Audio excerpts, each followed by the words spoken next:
On behalf of BizzTeams, welcome and thank you for doing this interview. So why are conferences like AdTech so important for your enterprise? Conferences like AdTech are really important because we're in the internet space. Everything is handled through email, through websites, through maybe even online chatting, but there's nothing that can substitute the face-to-face relationship building that these kinds of trade shows foster. It's really nice to be able to see clients that you work with, clients that you can potentially work with, and partners that you can strengthen relationships with.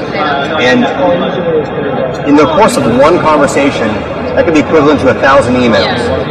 So it's really important to be able to come out here, see the latest and greatest, meet with current clients, and forge new partnerships. And you're going out on less traffic, but you want to bid higher so that you know the sources that you like. So Advertise.com is now the world's largest privately held ad network. So what are some secrets to this overall success? Well, Advertise.com is the world's largest privately held ad network. The way we're able to achieve this is through our technology. We've been able to build an ad network that focuses on the productivity of the traffic for advertisers. Because we aggregate the traffic, it's really important to be able to qualify the traffic before it comes to the advertiser. It's very easy to be able to take traffic and just send it off to an advertiser, but it takes a lot more technology to make sure that traffic will perform for the advertiser. And we've been able to achieve this with our patented ClickShield technology. Alright, so this is leading on into, in 2009, you received the U.S. patent for ClickShield technology. Correct. Can you explain what that is? Well, it is a patent, so we can't go into the trade secrets, but essentially what ClickShield does, it helps us to dynamically track and qualify traffic before it reaches the advertiser, and that's by kind of taking a look at natural user and behavior patterns and determining whether or not that is a legitimate user that's about to get to the website. Because, when it comes to traffic aggregation, there's a lot of fraudulent traffic out there. I'll just be clear to say that. There's a lot of fraudulent traffic out there. But it takes the right ad network to be able to identify which traffic won't perform for an advertiser and make sure it does not receive, make sure that the traffic does not get to the advertiser. So one of your main business activities is remarketing, which is designed to bring lost visitors back to convert them. So how do you do that? Remarketing is a very powerful tool for any website. The average conversion rate for advertisers is about 4%. That's the industry average. So that means about 96% of users leave without converting. And up until remarketing, websites have been very hard-pressed to be able to find a solution to bring those users back to convert. Essentially what remarketing does, it cookies the user when they get to the website, and when the user leaves the website, that cookie then sees them on another website. Let's say they're on dictionary.com. That ad unit recognizes the cookie that's on the user's website and serves them with a relevant ad based off of any remarketing advertiser that they've visited. So let's say you're on Zappos.com. I'm sure this has happened to a lot of people. You're on Zappos.com, you see some really cool Converse shoes, you leave the website, you go to dictionary.com, that's part of a large exchange display network, and that shoe is featured right there for Zappos.com.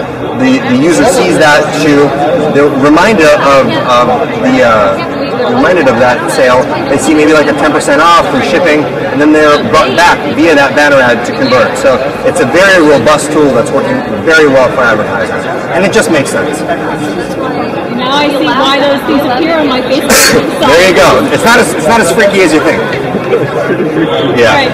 So what would you say are some secrets of successful email marketing management? And the suggestion was that you should create a highly targeted email campaign, avoiding massive spams at the same time. Right. Well, when it comes to email targeting, you can't get better than identifying your audience and really serving them with qualified messaging. It doesn't matter how many emails you have, it doesn't matter how great the offer is, if it's not relevant to the needs of the recipient, then it's just going to fall in deaf ears. So it's really about understanding the needs of the recipient, building a history with them, and presenting them with personalized messaging. So will online advertising ever defeat TV advertising? And if you think so, when? Well, it's a really interesting question. Will online advertising ever defeat TV advertising? What we're seeing both platforms kind of converging together, right? TV now is not separate than internet. TV is going online, and based off of past reports, TV online ad spending is actually growing. So whether or not it'll actually internet will actually beat out TV, I don't know, because I think they're going to become one and of the same. As you have Time Warner, Cox Cable, Verizon, all their services are kind of blending into one, where pretty soon all your TV will be coming through the internet anyway. And with the type of devices that people are using to view TV, it's not just on a television set anymore, it's on your tablet and on your phone. So my answer to that, whether or not internet will beat out TV advertising, I think eventually everything will be on the internet. So TV will be on the internet, so they're one and the same eventually. Fascinating perspective. So, according to you, will any new strategies in pay-per-click marketing appear in the near future? As far as new pay-per-click strategies in the future, we're seeing a lot of growth, obviously, in mobile devices, which are tablets and which are phones, mobile phones, and whatnot. So, as far as pay-per-click advertising, the competition is going to get lower, I think, for mobile devices, because there's not much area where you can feature multiple ads. So I think pay-per-click costs are going to go up a little bit, because advertisers are going to be vying for that #1 position. But once you're in that #1 position, there's not a lot of competition there. So I think a strategy will be to make sure that messaging is targeted and to try to get cost-effective pay-per-click. So do you feel like there are any threats to future development of the internet? So, based on your professional experience and opinion? Threats to the development of the internet? Yeah. Okay. Well, I think it's plain to see if we all take a look around. If the camera wants to pan around, the internet's not going anywhere. I think in the 90s they said it was a passing fad, but the internet's here to stay. It's growing, it's booming. There's a lot of business here, a lot of incredible minds here, and it's definitely here to stay. There's a lot of innovation going on as we speak. That's on our display. So, do you have any company plans for advertise.com that you can share with us? As far as advertise.com, our initiative has been and will always be to make sure to give advertisers the most robust and most useful advertising solutions out there. Currently, we're looking into expanding into mobile, video, and social. So advertisers can be looking for that.